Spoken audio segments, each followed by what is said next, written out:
Hello everyone, कैसे हैं आप लोग। उम्मीद करते हैं कि बढ़िया होंगे। और आज की क्लास हम लोग स्टार्ट करते हैं करंट अफेयर्स की, जिसमें कि हम लोग को पढ़ना है बहुत सारी चीज़ों को। चूँकि करंट की क्लास काफ़ी दिनों से नहीं हो पा रही थी, इस वजह से हम लोगों ने सोचा कि अब कंटिन्यू करते हैं।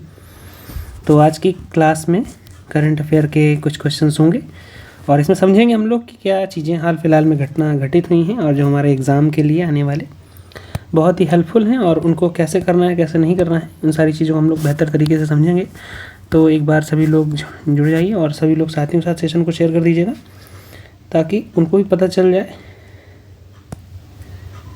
कि क्या चीज़ें चलने वाली हैं, क्या चीज़ें होने वाली हैं। तो एक बार हम लोग पेन और कलर को सिलेक्ट कर लेते हैं, इसके बाद स्टार्ट करते हैं आज की क्लास को। तो ठीक है, तो यही सारी बातें होंगी आज की क्लास में। बहुत सारी चीज़ों को हम लोग समझेंगे, डिटेल में समझेंगे। और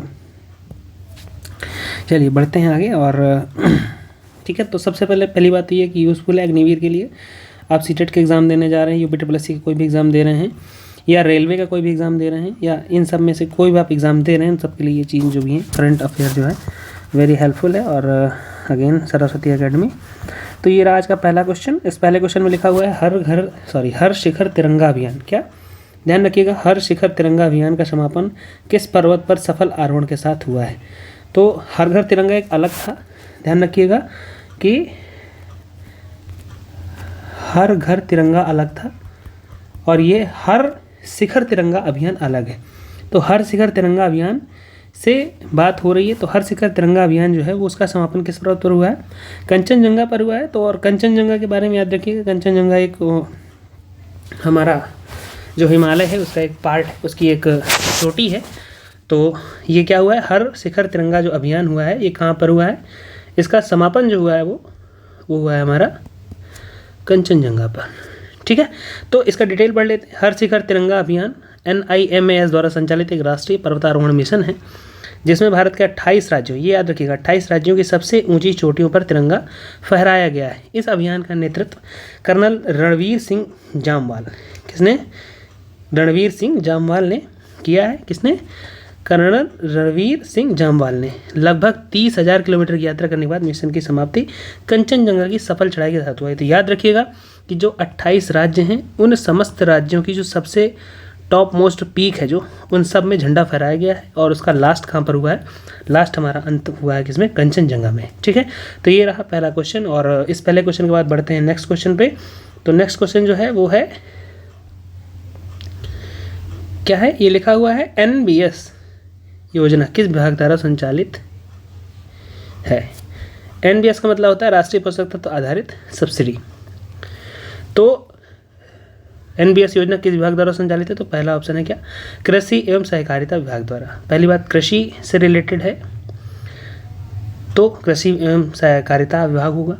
और कंफ्यूज मत होइएगा, खाद्य मंत्रालय और कृषि मंत्रालय लगभग एक जैसे दिखते हैं, तो इन सब में आपको कंफ्यूज नहीं होना है। तो बिल्कुल भी कंफ्यूज मत करिएगा कि कंफ्यूज हो जाएं आप, और इसका आंसर ये मत लगाइएगा। इसका आंसर क्या लगाएंगे? इसका आंसर लगाइएगा कृषि एवं सहकारिता विभाग। तो राष्ट्रीय पोषक तत्व आधारित सब्सिडी यानी कि NBS योजना का उद्देश्य किसानों को उर्वरकों के पोषक तत्वों जैसे नाइट्रोजन, फास्फोरस, पोटास और सल्फर के आधार पर रियायती दरों पर उर्वरक उपलब्ध कराना है। क्या करना है? किसानों को रियायती दरों पर क्या कराना है? उर्वरक उपलब्ध कराना है, ताकि मिट्टी के पोषक तत्व संतुलित रहें और कृषि उत्पादकता बढ़े। हमें क्या करना है कि जब हम लोग बहुत ज़्यादा रासायनिक उर्वरकों का यूज करते हैं, रासायनिक उर्वरकों का जब ज़्यादा यूज़ करते हैं तो क्या होता है? ज़मीन हमारी बंजर हो जाती। तो ये बंजर ना हो, सस्टेनेबल डेवलपमेंट की तरह चले, आगे भविष्य में भी बच्चों के लिए हमारे क्या हो, ज़मीन और जो कृषि है वो बची रहे, इस हिसाब से इसको यूज़ करना है। तो इस बात को समझिएगा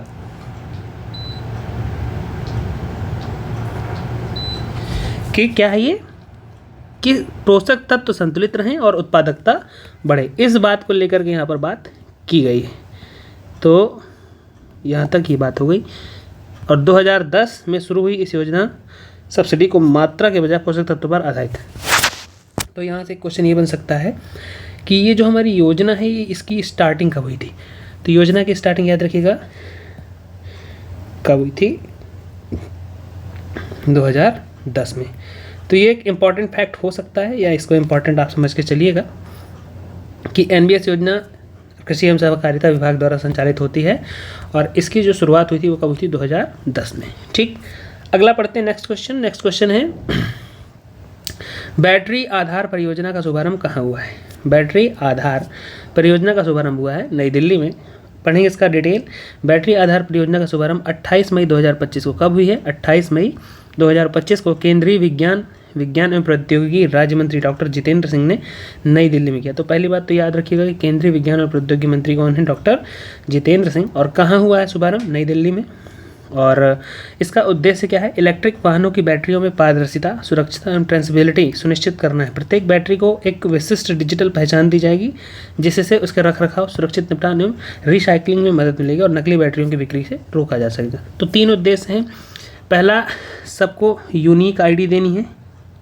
क्या देना है? यूनिक आईडी देनी सभी बैटरियों को, ताकि 2 बातें हों, इसका रखरखाव अच्छे से हो सके। रखरखाव के साथ में इसका जैसे ख़राब होती है बैटरी तो उसको सुरक्षित ई वेस्ट जो होता है उसका निपटान कर सके। निपटान का मतलब होता है उसको हम लोग किस तरह से हम लोग ख़त्म करते हैं या उसका किस तरीके से कुल मिला करके हम लोग उसको एज अ कचड़े में जैसे हम लोग निकालते हैं कैसे करते हैं। और तीसरी चीज़ रिसाइकलिंग। तीसरा, रिसाइकलिंग कैसे करना है? रीयूज, रिड्यूस और रिसाइकिल के तहत क्या करना है? रिसाइकिल करना है। और साथ ही साथ एक चीज़ और इम्पॉर्टेंट है, वो क्या है? नकली बैटरियाँ बहुत आ जाती हैं बाज़ार में, तो इन नकली बैटरियों से कैसे बचा जाएगा, तो नकली बैटरियों की बिक्री को कैसे रोका जाएगा, तो इन सारी बातों को यहाँ पर ध्यान दिया जाना है। ठीक है, तो नकली बैटरियों से रोका जाना है। यूनिक आईडी दी जाएगी ताकि उसका रखरखाव और निपटान और रिसाइकलिंग में मदद मिल सके। तो ये बैटरी आधार परियोजना का मुख्य उद्देश्य है। और इस उद्देश्य पे क्या करना है? काम करना है। कहाँ से शुरुआत हुई है? नई दिल्ली से। किसने शुरुआत की है? केंद्रीय प्रौद्योगिकी एवं विज्ञान मंत्री जो हैं डॉक्टर जितेंद्र सिंह, वो ये रहे, इन्होंने किया। ठीक है, तो ये कुछ बातें थी। बढ़ते हैं नेक्स्ट क्वेश्चन पे। नेक्स्ट क्वेश्चन क्या है? लिखा हुआ है राष्ट्रीय फ्लोरेंस नाइटिंगेल पुरस्कार किसने वर्ष 2025 में प्रदान किया गया है? ठीक है, तो पहले डिटेल पढ़ते हैं इसकी। राष्ट्रपति द्रौपदी मुर्मू ने वर्ष 2025 के लिए 15 नर्सों को राष्ट्रीय फ्लोरेंस नाइटिंगेल पुरस्कार प्रदान किया है, जो स्वास्थ्य एवं परिवार कल्याण मंत्रालय द्वारा, किसके द्वारा? स्वास्थ्य एवं परिवार कल्याण मंत्रालय द्वारा उत्कृष्ट नर्सिंग सेवा के लिए दिया जाता है। तो याद रखिएगा कि राष्ट्रीय फ्लोरेंस नाइटिंगेल पुरस्कार जो है वो किसके लिए दिया जाता है? स्वास्थ्य एवं परिवार कल्याण मंत्रालय द्वारा उत्कृष्ट नर्सिंग सुविधाओं के लिए। किसके लिए? नर्सिंग सुविधाओं के लिए। तो नर्सिंग सुविधाओं के लिए दिया जाता है। और किसके द्वारा दिया गया है? तो हमारे जो माननीय राष्ट्रपति जी हैं, राष्ट्रपति श्रीमती द्रौपदी मुर्मू जी द्वारा दिया गया है। और कितनों को दिया गया है? तो 15 नर्सों को दिया गया है। क्यों दिया जाता है? उत्कृष्ट नर्सिंग सर्विसेज के लिए कितनी नर्सें हैं? 15 नर्सें हैं। तो ये 3-4 बातें हैं इस क्वेश्चन में जिसको हम लोग को समझ करके चलना है। और अगर आप लोग चैनल में नए हैं तो चैनल को सब्सक्राइब कर लीजिएगा और वीडियो पसंद आए तो शेयर कर दीजिएगा और बातें कुछ अच्छी लगी हो तो लाइक कर दीजिएगा, अदरवाइज़ डिसलाइक का भी ऑप्शन आपके पास होता है। तो ये 4 क्वेश्चन अभी तक हुए हैं। एक बार रिवीजन कर लेते हैं। क्या है कि हर शिखर तिरंगा का मतलब क्या है कि हर 28 राज्य जो हैं उन 28 राज्यों के जो टॉप मोस्ट पीक हैं उन पे हम लोगों को झंडा फहराना था। तो लास्ट उसका जो अंतिम पड़ा हुआ है वो कहाँ पर हुआ? कंचनजंगा में। किसके द्वारा? कर्नल रणवीर सिंह जामवाल द्वारा किया गया है। और 28 राज्यों की चोटियों के द्वारा 28 राज्यों की चोटियों में इन सबको किया गया है। ठीक है, नेक्स्ट NVS योजना 2010 में लागू हुई। कृषि एवं सहकारिता विभाग द्वारा इसको चलाया जाता है ताकि मिट्टी के पोषक तत्व संतुलित रहें और कृषि की उत्पादकता बढ़ सके। 2010 से स्टार्ट हुई थी। और याद रखना है सहकारिता एवं कृषि एवं सहकारिता विभाग द्वारा इसका काम किया जाता है। ठीक है, तो ये कुछ बातें थी। तीसरी बैटरी योजना जो थी वो नई दिल्ली में हुई है 28 मई 2025 को। याद रखिएगा, डेट जरूर याद रखिएगा, 28 मई 2025। अभी हाल ही में 28 मई निकली है। आज 9 जून पे हम लोग बैठे हैं, लगभग 11-12 दिन पहले की बात है। और इसी 11-12 दिन पहले ही क्या हुआ? बैटरी आधार योजना हुआ है। बैटरी आधार, आप लोग इसको ऐसे याद रखिएगा कि आधार जो होता है, हमारा जो आधार होता है वो क्या होता है? आधार, मेरा आधार मेरी पहचान होता है। तो आधार से याद रखिएगा मेरा आधार मेरी पहचान। और इस पहचान के अंतर्गत क्या होता है कि हमको एक यूनिक आईडी दी जाती है जिससे हम क्या कर सकते हैं? जैसे हमको आईडी दी जाती है उसी प्रकार से बैटरियों को भी एक विशिष्ट डिजिटल पहचान दी जाएगी जिससे उसका रखरखाव, सुरक्षित निपटान और रिसाइकलिंग में मदद मिल सके। ये बातें हो गई, इसको याद ऐसे रखिएगा। केंद्रीय मंत्री द्वारा किया गया, जितेंद्र सिंह जी द्वारा किया गया है, केंद्रीय विज्ञान एवं प्रौद्योगिकी राज्य मंत्री हैं। तो इन सब बातों को हम लोग को यहाँ पर याद रख करके चलना है, ठीक है।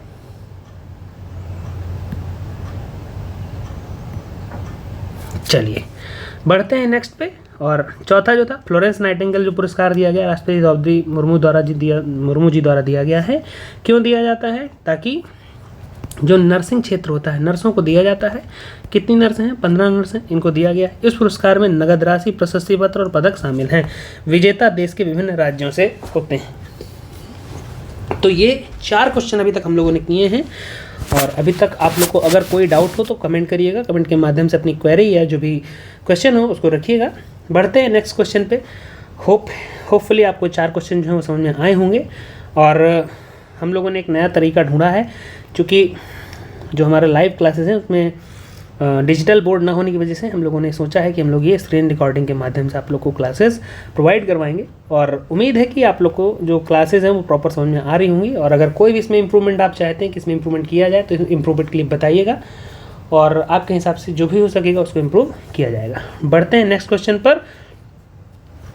पूछा जा रहा है कि राजेश की उम्र कितनी थी जब उनका निधन हुआ था।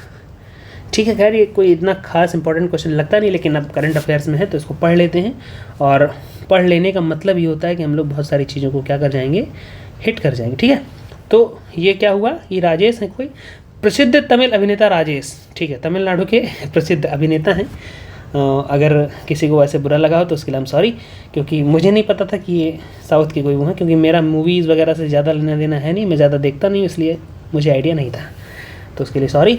लेकिन क्या है कि राजेश की उम्र कितनी थी जब उनका निधन हुआ था? तो ऑप्शन लिखा है 75 वर्ष। तो क्या है इनका ब्रीफ डिटेल पढ़ते हैं। प्रसिद्ध तमिल अभिनेता, तो कहाँ के थे ये? तमिलनाडु के थे, तमिलनाडु के थे। तमिलनाडु की राजधानी भी याद रखिएगा, क्या है? तमिलनाडु की राजधानी क्या है? चेन्नई है। चूँकि देखिए, जब भी आप करंट अफेयर से कोई भी ऐसी चीज़ पढ़ा करिए जहाँ पे कोई स्टेट आए तो वहाँ की राजधानी, वहाँ का कुछ विशेष, वहाँ की हिस्ट्री, वहाँ की जोग्राफी थोड़ा सा टच करके चला करिए। तो क्या है कि 29 मई 2025 को हो गया है इनका निधन। कब हुआ है? 29 मई 2025 को इनका निधन हो गया है। कब हुआ है? 29 मई 2025 को। क्यों हुआ है? दिल का दौरा पड़ने की वजह से।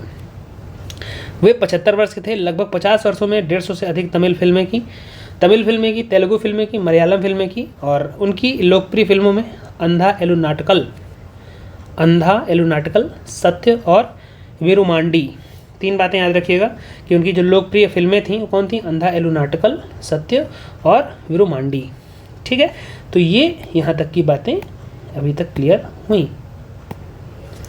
ठीक है, तो ये जो मिस्टर राजेश हैं ये साउथ इंडिया के एक्टर हैं और 75 वर्ष के थे जब इनका दिल का दौरा पड़ने की वजह से 29 मई 2025 को इनकी डेथ हो गई। ठीक है, तो ये हो गई यहाँ तक की बात। अब बढ़ते हैं नेक्स्ट क्वेश्चन पे। लिखा हुआ है, भारत में हिंदी पत्रकारिता दिवस कब मनाया जाता है? चूँकि फैक्चुअल है तो इसको सीधा समझ लीजिएगा कि 30 मई को हम लोग क्या मनाते हैं? हिंदी पत्रकारिता दिवस मनाया जाता है। ठीक है, तो भारत में हर साल 30 मई को हिंदी पत्रकारिता दिवस मनाया जाता है, जो 1826 में पंडित जुगल किशोर शुक्ल द्वारा, किसके द्वारा?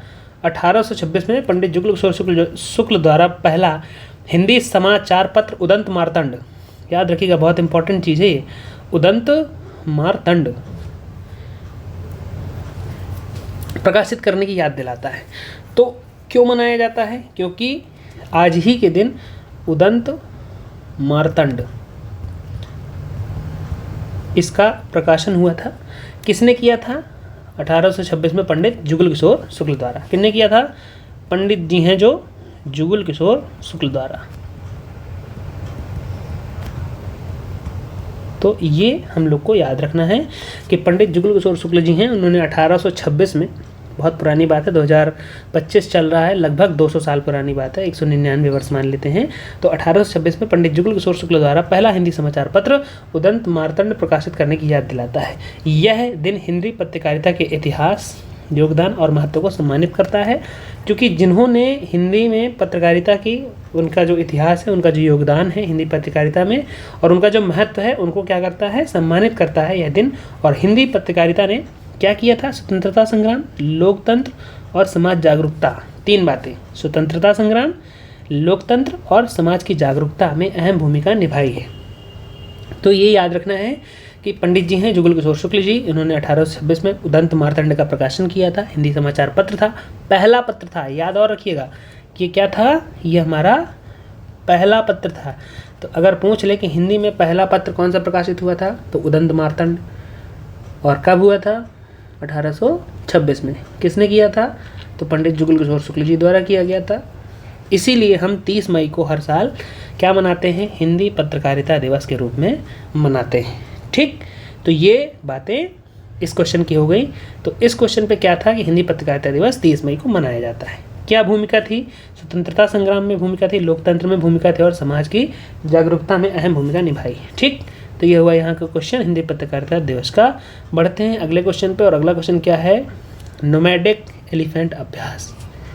क्या कह रहा है ये, नोमैडिक एलिफेंट अभ्यास का 17वां संस्करण। कौन सा संस्करण, 17वां संस्करण कहाँ आयोजन किया गया, मंगोलिया में। ठीक है, पढ़ते हैं इसको। तो भारतीय सेना का दल नोमैडिक एलिफेंट, क्या है ये, नोमैडिक एलिफेंट के 17वें संस्करण में भाग लेने के लिए मंगोलिया के उलन बटोर गया। यह द्विपक्षीय सैन्य अभ्यास 31 मई से 13 जून 2025 तक मंगोलिया में होगा। 31 मई से 13 जून, याद रखिएगा, 31 मई से 13 जून के बीच में क्या चलेगा, ये अभ्यास चलने वाला है।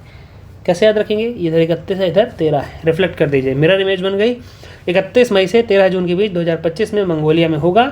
कहाँ गए हैं, उलन बटोर, और मंगोलिया की जो राजधानी वो क्या है, उलन बटोर ही है। तो राजधानी में हो रहा है, इस बात को याद रखिएगा। भारत मंगोलिया के गहरे सैन्य सहयोग का प्रतीक किसका है, सैन्य सहयोग। आपस में हम लोग क्या करते हैं कि हम लोग चीज़ें भूल न जाए, इसलिए युद्ध अभ्यास करते रहते हैं। तो उसी युद्ध अभ्यास में एक चीज़ हुई क्या कि नोमैडिक एलिफेंट के नाम से हम लोगों ने क्या किया, युद्ध अभ्यास किया। कौन सा संस्करण है ये, 17वां एडिशन है, 17वां संस्करण है। इसमें 45 भारतीय जवान, ज़्यादातर अरुणाचल स्काउट और मंगोलिया के 150 स्पेशल कोर्स सैनिक भाग लेंगे। कितने लेंगे, भारत के 45 जवान भाग लेंगे और मंगोलिया के 150।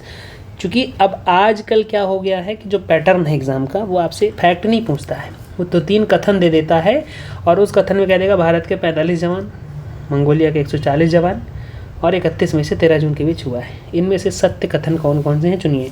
तो ये तीनों कथन आप लोग को सही लगेंगे जब तक कि आप लोगों ने पूरी बातें डिटेल से ना समझी हों। तो ये जो डिटेल होती है इसको ज़रूर ध्यान से समझा करिए कि अगर कथन कारण पर आ जाता है या विचार करने पर कोई आ जाता है क्वेश्चन, तो उस क्वेश्चन को कैसे हैंडल करेंगे।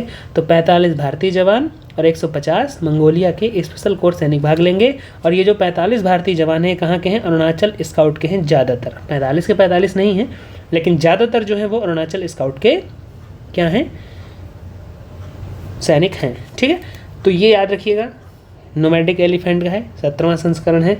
मंगोलिया की राजधानी उलन बटोर में इसका क्या हुआ है, सैन्य अभ्यास हुआ है। ठीक, बढ़ते हैं नेक्स्ट क्वेश्चन की तरफ। इसको कर देते हैं इरेज और बढ़ते हैं नेक्स्ट क्वेश्चन की तरफ। लिखा हुआ है विश्व दुग्ध दिवस कब मनाया जाता है।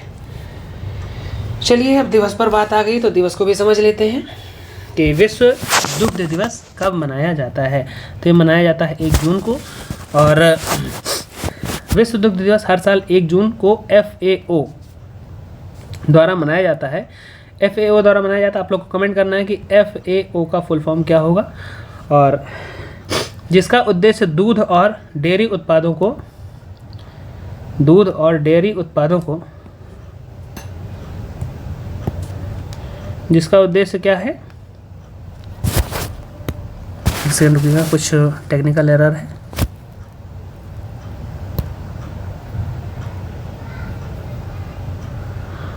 तब तक आप लोग कमेंट करिएगा, कमेंट के माध्यम से सारी बातों को पूछिएगा, बताइएगा कि क्या इसका आंसर हो सकता है। कुछ चीज़ गड़बड़ हो रही है, रुकिएगा थोड़ा सा, ये क्यों हो रहा है आई डोंट नो, बट खैर चला गया।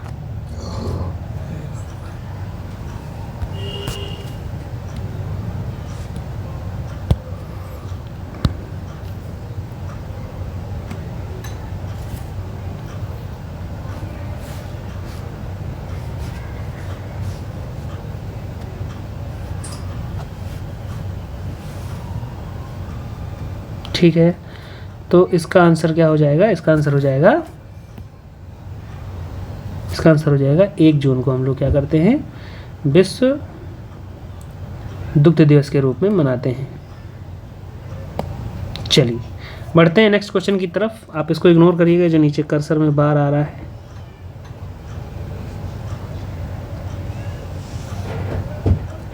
चलिए चला गया। तो दुग्ध दिवस कब मनाया जाता है? 1 जून को मनाया जाता है। और क्या इसका उद्देश्य है? डेयरी उत्पादों के पोषण और उद्योग की वैश्विक भूमिका को उजागर करना है। क्या करना है? जैसे मान लीजिए आपके कोई 2-3 देश हैं, वहाँ पर दूध का उत्पादन अच्छा खासा हो रहा है, तो इसको पूरा वैश्वीकरण कर देना है। और वैश्वीकरण के माध्यम से हमको क्या करना है? इसको पूरे विश्व में फैलाना है ताकि पूरे विश्व को इसका लाभ मिल सके।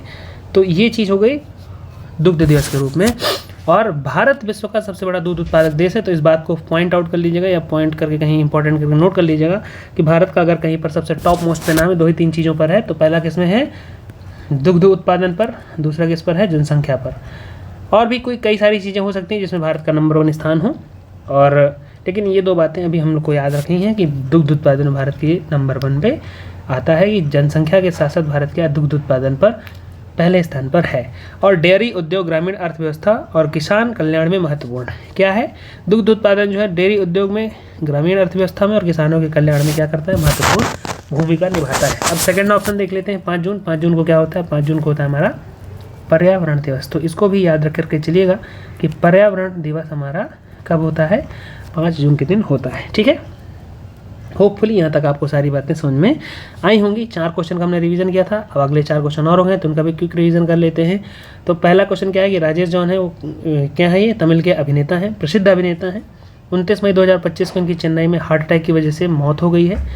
और ये 75 वर्ष के थे जब इनकी मृत्यु हुई है। तो लगभग 75 वर्ष की उम्र में इनका निधन हो गया है। और इन्होंने लगभग 50 वर्षों में 150 फिल्में या 150 से अधिक फिल्में की, जिसमें से सबसे इम्पॉर्टेंट सत्य थी, अंधा एलुनाटिकल थी, और विरुमांडी नाम की एक मूवी है जो इनकी इम्पॉर्टेंट मूवी है। ठीक, अब दूसरा क्वेश्चन क्या है? हिंदी पत्रकारिता दिवस या हिंदी में भारत में हिंदी पत्रकारिता दिवस कब मनाया जाता है?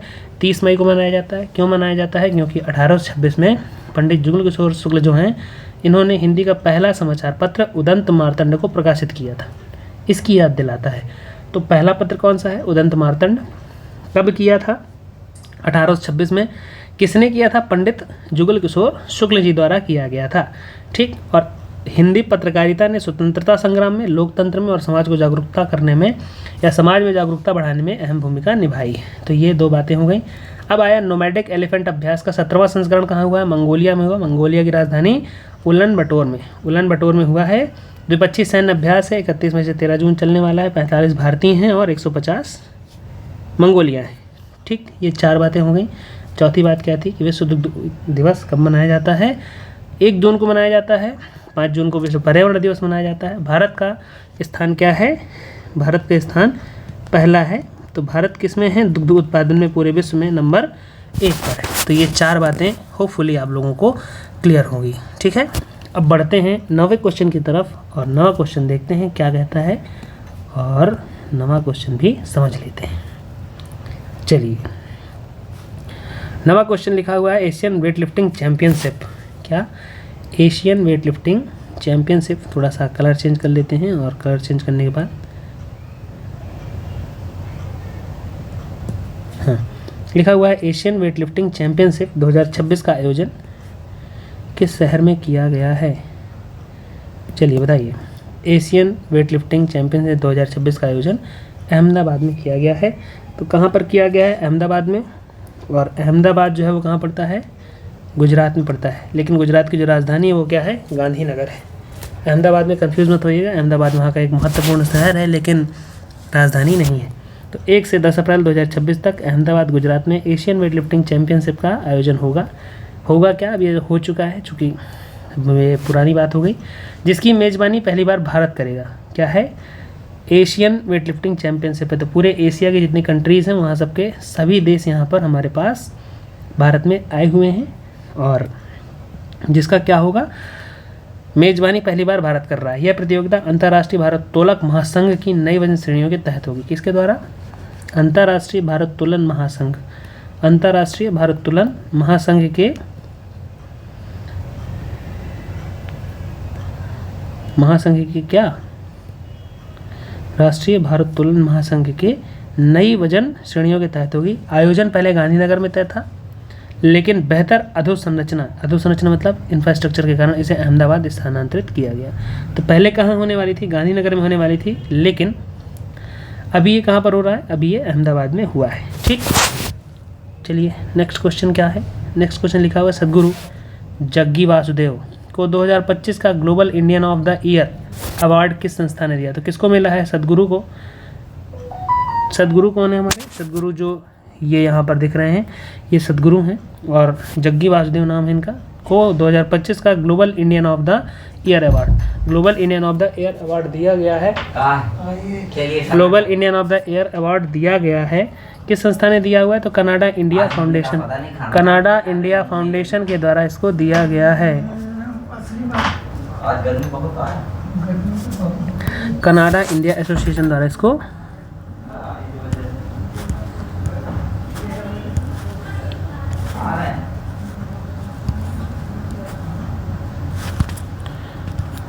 थोड़ा सा 1 मिनट का समय दीजिएगा हमको।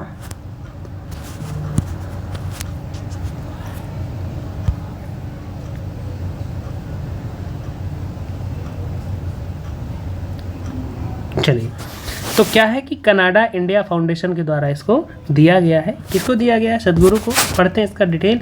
सद्गुरु जग्गी वासुदेव को कनाडा इंडिया फाउंडेशन ने 2025 का global Indian of the year award मतलब global Indian of the year award दिया है। यह सम्मान उनके पर्यावरण अभियानों, कावेरी कॉलिंग,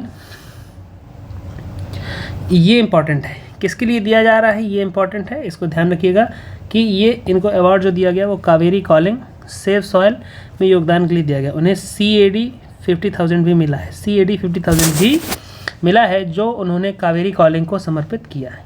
जो इनको CAD 50,000 मिला था वो उन्होंने क्या कर दिया है, ये इन्होंने कावेरी कॉलिंग को समर्पित कर दिया है। सद्गुरु ने योग, ध्यान और सतत कृषि के क्षेत्र में महत्वपूर्ण योगदान किए हैं। तो ये कुछ 2-4 इंपॉर्टेंट फैक्ट हैं, इनको याद रखते चलिएगा, तो आपकी सारी चीज़ें क्या होंगी, सारी चीज़ें आप लोग को आसान लगने लगेंगी। तो क्या है, CAD 50,000 इन्हें मिला था, और इसी CAD 50,000 में इन्होंने क्या किया है, कावेरी कॉलिंग को योगदान दे दिया है। तो ये सारी बातें इस क्वेश्चन की हो गई। और इस क्वेश्चन के अलावा आप लोग को अगर किसी क्वेश्चन में कोई डाउट हो, कोई समस्या हो, परेशानी हो, तो उसके लिए कमेंट कर दीजिएगा। चैनल में नए हो तो चैनल को सब्सक्राइब कर लीजिएगा, वीडियो पसंद आए तो लाइक करिएगा और अपने दोस्तों के साथ शेयर करिएगा। तो जो सद्गुरु हैं उनको 2025 का global Indian of year award दिया गया है कनाडा इंडिया फाउंडेशन के द्वारा, CIF के द्वारा। किस लिए दिया गया है, उनके पर्यावरण अभियानों, कावेरी कॉलिंग और सेफ सॉइल में योगदान के लिए। चलिए आगे बढ़ते हैं और बढ़ते हैं 11वें क्वेश्चन की तरफ। और 11वें क्वेश्चन क्या कह रहा है, अंकुर पहल किस राज्य की शहरी विकास योजना है।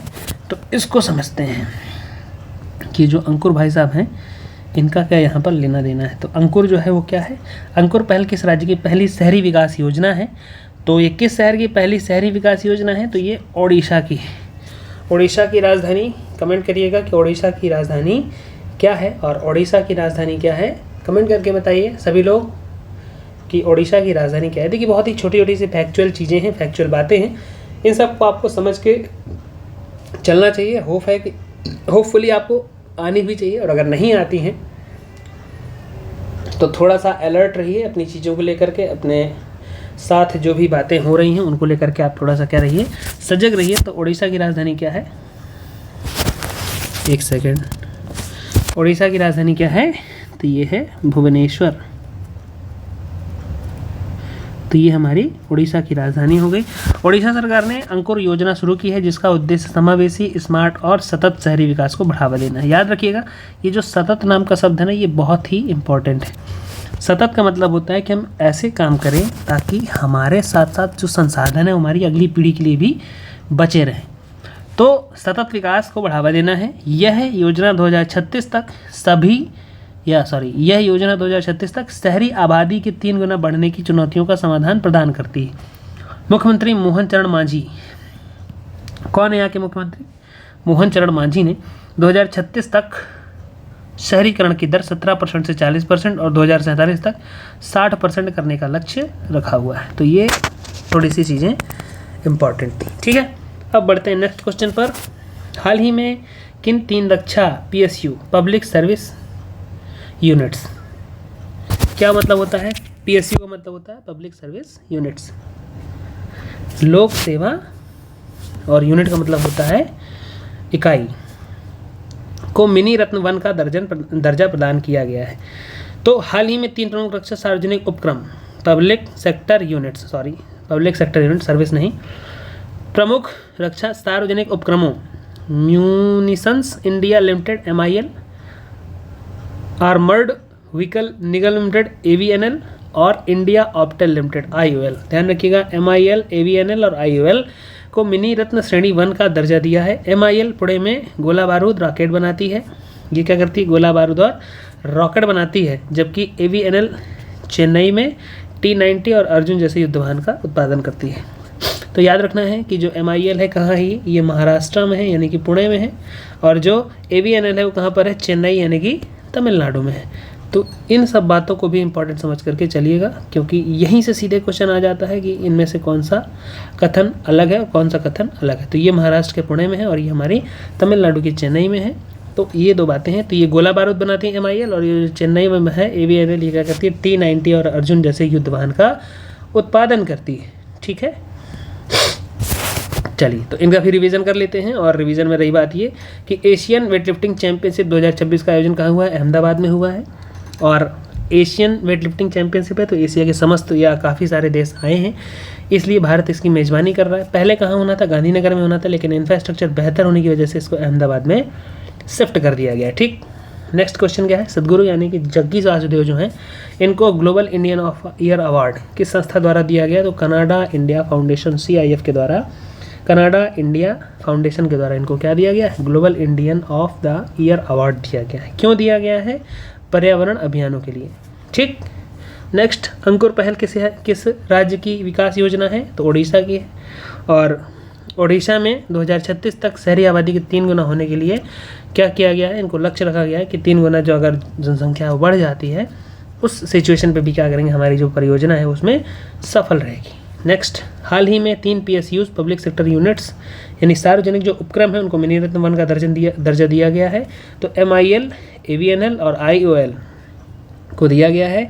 MIL हमारी महाराष्ट्र में है यानी कि पुणे में काम करती है, और AVNL जो है वो हमारी कहाँ काम करती है? चेन्नई यानी कि तमिलनाडु में काम करती है। ये हमारा जो है T-90 और अर्जुन बनाती है, और MIL जो हमारी गोला बारूद जैसी चीज़ों को बनाती है। ठीक है, तो अभी तक 32 मिनट का समय हो चुका है और 12 क्वेश्चन हम लोगों ने पढ़ लिए हैं। एक बार इन्हीं 12 क्वेश्चन को क्विक रिवीजन कर लेते हैं स्टार्टिंग से लगा करके, ताकि जो बातें हुई हैं वो आप लोग को क्या हो जाएं? क्लियर हो जाएं। ठीक है, तो शुरू करते हैं नंबर 1 से। तो नंबर 1 क्वेश्चन क्या था कि हर शिखर तिरंगा अभियान किस पर्वत पर सफल आरोहण किया गया? तो कंचनजंगा पर। ठीक, NBS योजना कृषि एवं सहकारिता विभाग द्वारा संचालित किया जाता है, और सतत विकास के लिए 2010 से क्या हो रही है? योजना चालू है। ठीक है, बैटरी आधार, आपको नाम भूले तो अपना आधार कार्ड याद रखिएगा, एक यूनिक ID दी जाएगी। इसकी वजह से क्या होगा? इसका जो मेंटेनेंस है, रख रखाव है, और इसका जो डिफ्यूज़न होता है वो, और चोरी, 4 बातों से हमारी बचत हो जाएगी। तो पहला, चोरी नहीं होगी, नकली बैटरी नहीं मिलेंगी, तीसरा रख रखाव अच्छा हो जाएगा, और इसी के साथ साथ क्या होगा? इसका जो हमारा लास्ट में हम लोग ई-वेस्ट के रूप में निकालते हैं उसका भी मेंटेनेंस करने में या रिसाइकिल करने में, इसको सीधे कहें कि रिसाइकिल करने में क्या होगी? मदद मिलने वाली है। ठीक, तीसरा, चौथा क्वेश्चन क्या था? नेशनल फ्लोरेंस नाइटिंगेल अवार्ड, राष्ट्रीय Florence Nightingale award 2025 Draupadi Murmu ji के द्वारा दिया गया है। और कितने लोग को दिया गया? तो 15 नर्सों को। किस क्षेत्र में दिया जाता है? तो नर्सिंग के क्षेत्र में दिया जाता है, स्वास्थ्य एवं परिवार कल्याण मंत्रालय द्वारा दिया जाता है। तो ये इंपॉर्टेंट है, किसके मंत्रालय कौन सा है इसका? तो स्वास्थ्य एवं परिवार कल्याण मंत्रालय है। नगद राशि, प्रशस्ति पत्र और पदक इसमें शामिल है।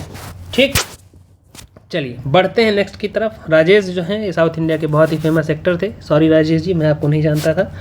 75 वर्ष की उम्र में इनका हार्ट अटैक होने की वजह से चेन्नई में इनकी डेथ हो गई है, और इन्होंने लगभग 150 से भी अधिक तेलुगु, तमिल और मलयालम मूवीज़ में काम किया है। अंधा इल्नाटकल, सत्य और विरुमांडी नाम की इनकी मूवी क्या है जो बहुत ही मोस्ट फेमस है। ठीक, नेक्स्ट क्वेश्चन क्या था? हिंदी पत्रकारिता दिवस 30 मई को क्यों मनाया जाता है? 1826 में पंडित जी जुगल किशोर शुक्ल जी द्वारा हिंदी समाचार पत्र उदंत मार्तंड पहला, याद रखिएगा पहला इंपॉर्टेंट है ये कि पहला समाचार पत्र कौन सा था, तो उदंत मार्तंड पंडित जुगल किशोर शुक्ल जी द्वारा 1826 में प्रकाशित किया था। इन्हीं की याद दिलाता है, इस वजह से हम क्या करते हैं, हिंदी पत्रकारिता दिवस के रूप में इसको मनाते हैं। ठीक है, योगदान किस किस क्षेत्र में, तो स्वतंत्रता संग्राम के क्षेत्र में, लोकतंत्र के क्षेत्र में और समाज को जागरूकता बढ़ाने के क्षेत्र में इन्होंने काम किया है। ठीक है, किसने, हिंदी पत्रकारिता ने। आया नेक्स्ट क्वेश्चन, नोमैडिक एलिफेंट अभ्यास का 17वां संस्करण कहाँ आयोजन किया गया, तो मंगोलिया की राजधानी उलान बटोर में। मंगोलिया के 150 और भारत के 45 सैनिक हैं जिन्होंने क्या किया है, इसमें 17वां सैन्य संयुक्त अभ्यास है, ये याद रखने वाली बात है। और कब से कब तक चलेगा, तो 31 मई से 13 जून के बीच इसको आयोजन किया जाना है। ठीक, नेक्स्ट, विश्व दुग्ध दिवस 1 जून को, 5 जून को विश्व पर्यावरण दिवस मनाया जाता है। और भारत में पहला स्थान किसका है, भारत का पहला स्थान है किसमें, दुग्ध के उत्पादन में। तो दुग्ध उत्पादन में भारत का क्या है, पहला स्थान है, इस बात को याद रखिएगा। ठीक है, तो वर्ल्ड मिल्क डे कब मनाया जाता है, 1 जून को, इस बात को याद रखिएगा। ठीक है, next, Asian weightlifting championship 2026 Ahmedabad में हो रहा है। पहले गांधीनगर में होना था, लेकिन अब कहाँ हो रहा है, अहमदाबाद में। पहली बार है जब भारत इसकी क्या कर रहा है, मेजबानी कर रहा है। एशियन है, एशिया के कई सारे देश यहाँ पर आए हैं। तो गांधीनगर में होना तय था, लेकिन बाद में इसको अहमदाबाद में स्थानांतरित कर दिया गया। ठीक, नेक्स्ट, 8वां 10वां क्वेश्चन, सदगुरु जग्गी वासुदेव जी को 2025 का global Indian of the year award Canada India foundation CIF के द्वारा दिया गया है। क्यों दिया गया है, उनके पर्यावरण अभियानों की वजह से। कावेरी कॉलिंग और सेफ सॉइल के नाम से इन्होंने योगदान दिया है। और इसी में इन्होंने क्या किया है, सदगुरु ने ध्यान, योग और सतत कृषि के क्षेत्र में महत्वपूर्ण कार्य किए हैं। इस वजह से इनको क्या दिया गया है, इनको global Indian of the year award का अवार्ड दिया गया है। किसके द्वारा, कनाडा इंडिया फाउंडेशन के द्वारा। ठीक, तो 10 क्वेश्चन का रिवीजन हो गया है। आई थिंक 10 क्वेश्चन आपके दिमाग में सेट हो गए होंगे। बहुत ज़्यादा नहीं पढ़ना है, थोड़ा पढ़ना है, लेकिन बेहतर पढ़ना है। ऐसा पढ़िए ताकि आपको जो चीज़ें हैं वो प्रॉपर तरीके से याद रहें, कभी भी भूले नहीं। तो बढ़ते हैं नेक्स्ट क्वेश्चन पर। अंकुर योजना, उड़ीसा की राजधानी भुवनेश्वर, 2036 तक के शहरी आबादी अगर 3 गुना भी हो जाती है तो उसको भी ये क्या कर लेगी, जो योजना है सर्वाइव करने में सफल होगी। तो ये योजना कहाँ की है, अंकुर योजना उड़ीसा की है। ठीक, नेक्स्ट, हाल ही में किन 3 रक्षा PSU पब्लिक सेक्टर यूनिट्स को मिनी रत्न 1 का दर्जा, तो MIL, AVNL और IOL। MIL, AVNL और IOL को दिया गया है।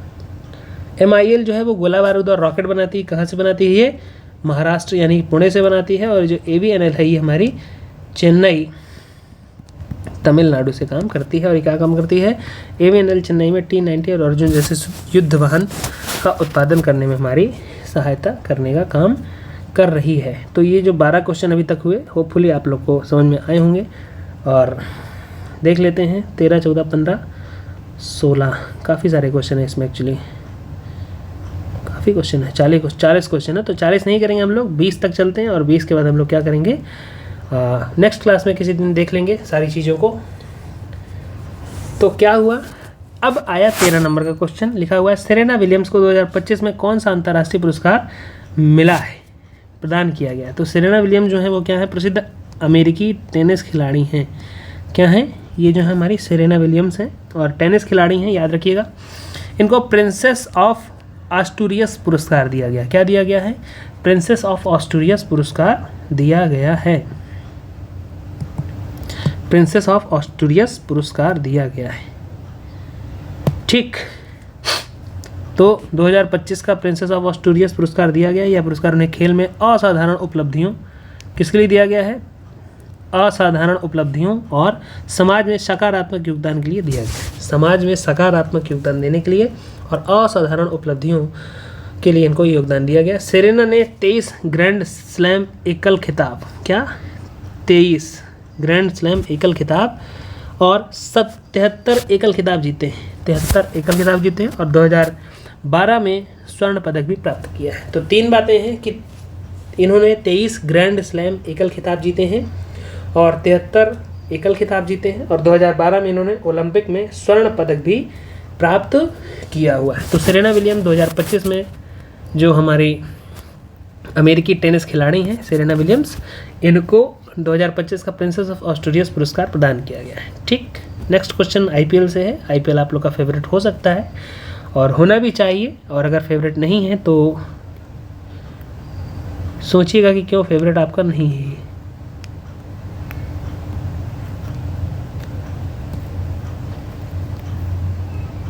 ठीक है, चलिए। तो आईपीएल में रोहित शर्मा ने कुल कितने छक्के लगाए हैं ये बताना है। तो इसका आंसर है 300। डिटेल पढ़ते हैं इसकी। ये हमारे मिस्टर रोहित शर्मा जी हैं। आईपीएल 2025 में एलिमिनेटर मैच में, किसमें? एलिमिनेटर मैच में रोहित शर्मा ने गुजरात टाइटंस के खिलाफ 81 रन की पारी खेलते हुए 2 बड़े रिकॉर्ड बनाए। किसमें? गुजरात टाइटंस के खिलाफ खेलते हुए क्या किया? 2 बड़े रिकॉर्ड बनाए। उन्होंने आईपीएल में 300 छक्के पूरे किए और कुल 7000 रन भी हासिल किए। तो क्या किए हैं? 300 छक्के मारे हैं और कुल इन्होंने 7000 रन्स कंप्लीट कर लिए हैं। तो 7000 रन और कुल मिलाकर के 300 छक्के इन्होंने पूरे किए हैं। रोहित छक्के लगाने वाले शीर्ष 5 खिलाड़ियों में शामिल है, मतलब कि टॉप 5 में से एक रोहित शर्मा जी का भी नाम है। उन्होंने क्रिस गेल सबसे आगे। कौन सबसे आगे है? क्रिस गेल इसमें सबसे आगे हैं। आईपीएल 2008 में बीसीसीआई ने शुरू किया था। तो ये एक थोड़ा सा इम्पोर्टेंट चीज़ है कि आईपीएल की शुरुआत कब से हुई थी। तो आईपीएल की शुरुआत 2008 से बीसीसीआई ने की थी। और इसी को आगे पढ़ते हैं कि 2008 में बीसीसीआई ने शुरू किया था, जिससे 2025 तक 10 टीमें, 2025 में कुल कितनी टीमें हैं? अभी 10 टीमें हाल में खेल रही हैं। तो इस बार कौन सा मैच था? 18वां आईपीएल था, 18th आईपीएल था। ये आप लोग को याद रखना है। और आरसीबी हमारी जो टीम है, वो हमारी टीम इस बार विजेता बनी है। जो हमारे रोहित शर्मा जी हैं, मुंबई इंडियंस से खेलते हैं।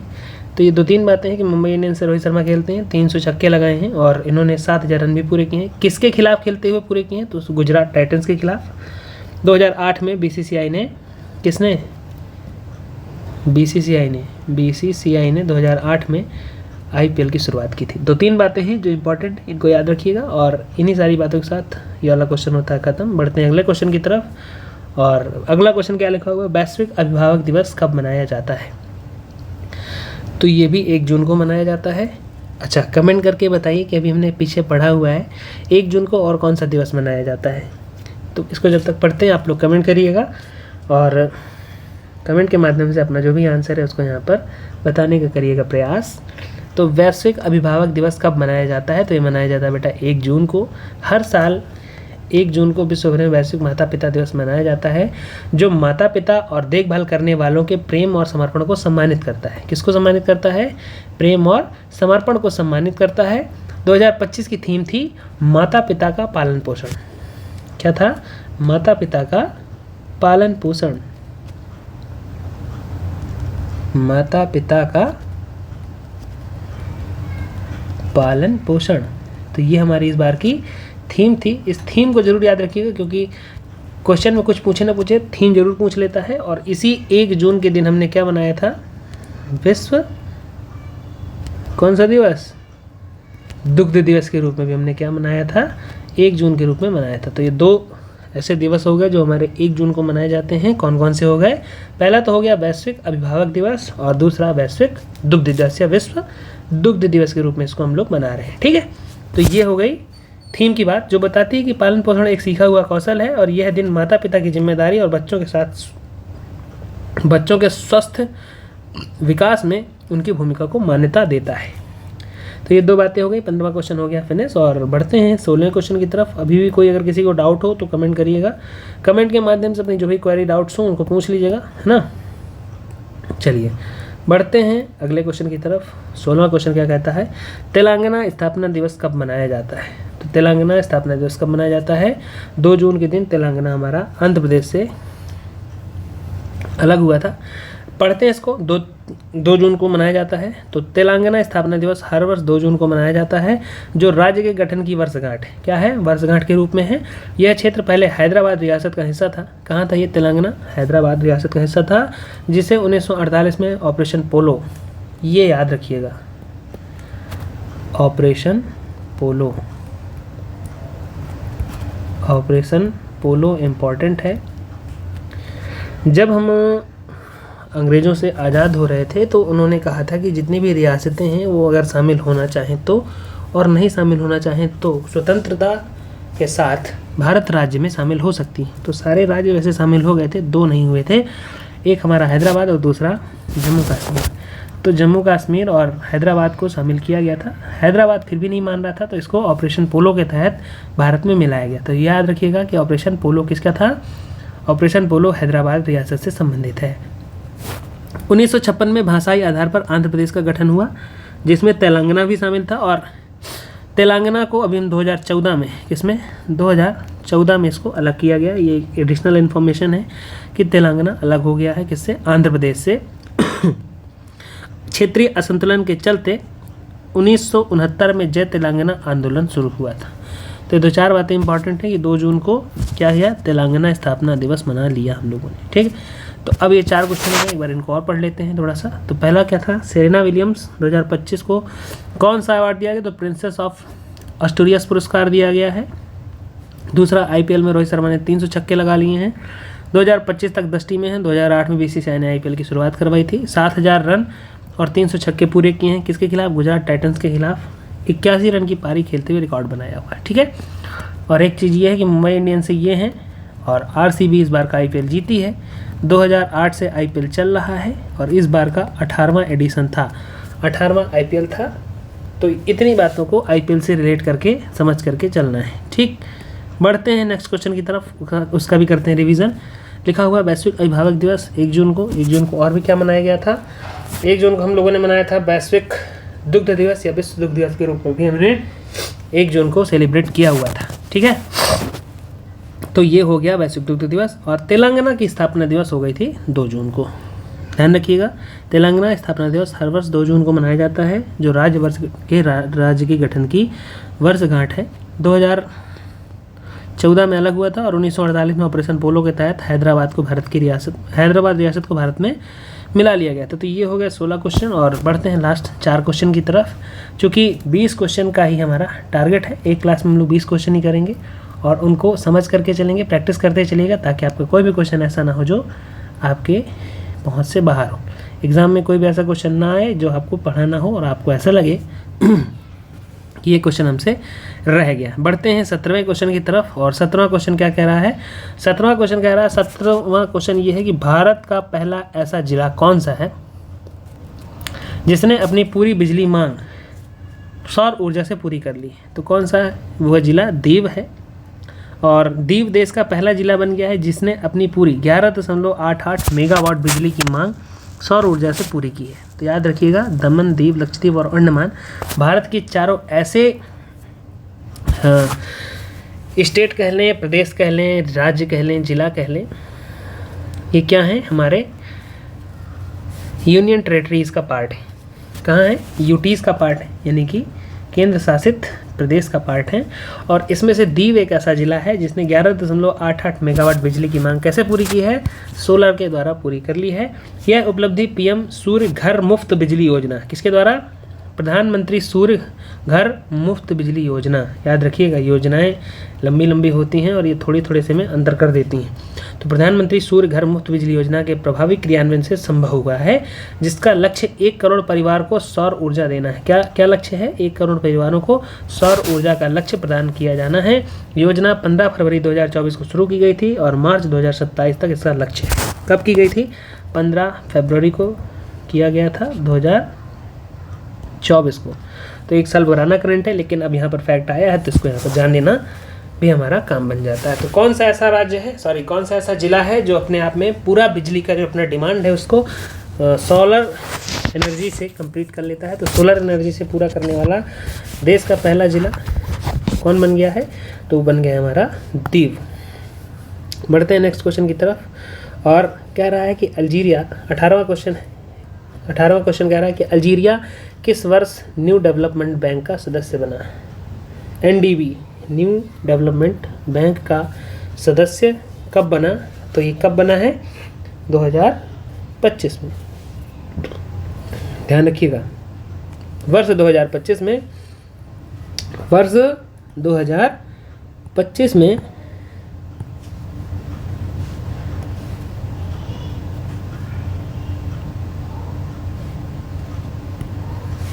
वर्ष 2025 में क्या बन गया है? अल्जीरिया न्यू डेवलपमेंट बैंक का सदस्य बन गया है। कोई बढ़िया सा डार्क कलर ले लेते हैं, उससे पढ़ाते हैं। तो 19 मई 2025 को अल्जीरिया न्यू डेवलपमेंट बैंक का 9वां सदस्य बना है। तो याद रखने वाली बात यह है कि 9th सदस्य बना है, 9वां सदस्य है, और 2025 में हमारा न्यू डेवलपमेंट बैंक का सदस्य बना हुआ है। न्यू डेवलपमेंट बैंक की जो स्थापना है 2014 में हुई थी। ब्रिक्स देशों ब्राज़ील, रशिया, इंडिया, कनाडा और साउथ अफ्रीका ने की थी, और यह उभरते बाजारों और विकासशील देशों के बुनियादी ढांचे और सतत विकास परियोजनाओं के लिए वित्त पोषण करता है। किसके लिए करता है? जो उभरते हुए बाजार हैं, मतलब कि न्यू राइजिंग मार्केट्स, जहां पर मार्केट्स नए नए दिखते हैं वहां पर, और विकासशील देशों में बुनियादी ढांचे मतलब कि बेसिक इंफ्रास्ट्रक्चर और सतत विकास के परियोजनाओं के लिए वित्त पोषण करता है। इसका मुख्यालय कहाँ पर है?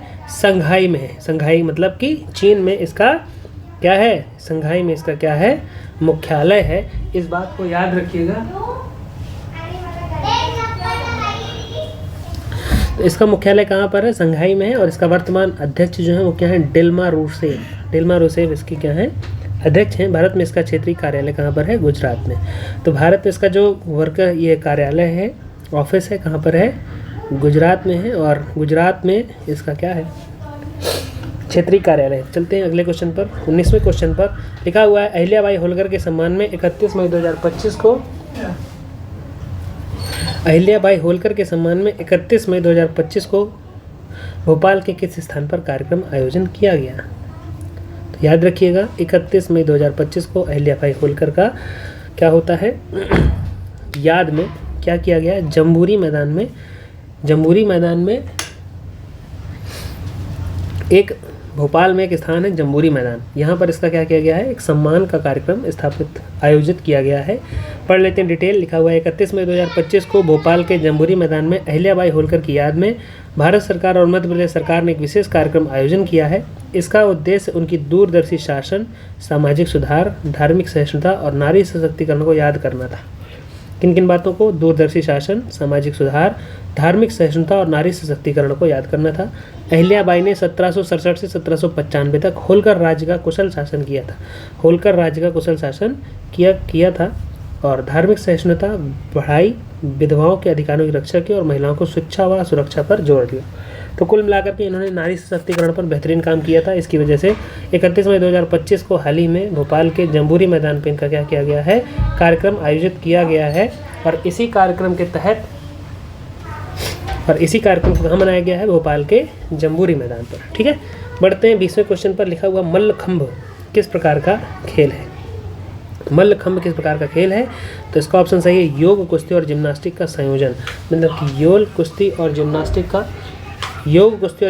का संयोजन है। मतलब कि इस प्रकार से खेल खेला जाता है। तो लिखेंगे इसको, समझ लेते हैं क्या लिखा हुआ है। खेलो इंडिया बीच गेम्स 2025 में मल्लखंभ का प्रदर्शन खेल के रूप में शामिल किया गया, जो 19 से 24 मई तक दादरा एवं नगर हवेली के घोघला बीच पर आयोजित किया गया। कहाँ पर हुआ है? दादरा एवं नगर हवेली के घोघला बीच पर आयोजित हुआ है। मल्लखंभ भारत की पारंपरिक खेल विधा है, जिसमें खिलाड़ी खंभी या रस्सी पर संतुलित शक्ति कौशल दिखाते हैं। कुल मिलाकर के ये है कि 19 से 24 मई को दादरा नगर हवेली के घोघला बीच पर आयोजित हुआ है। मल्लखंभ भारत की पारंपरिक खेल विधा है, जिसमें खिलाड़ी खंभे या रस्सी पर संतुलन, शक्ति और कौशल दिखाते हैं।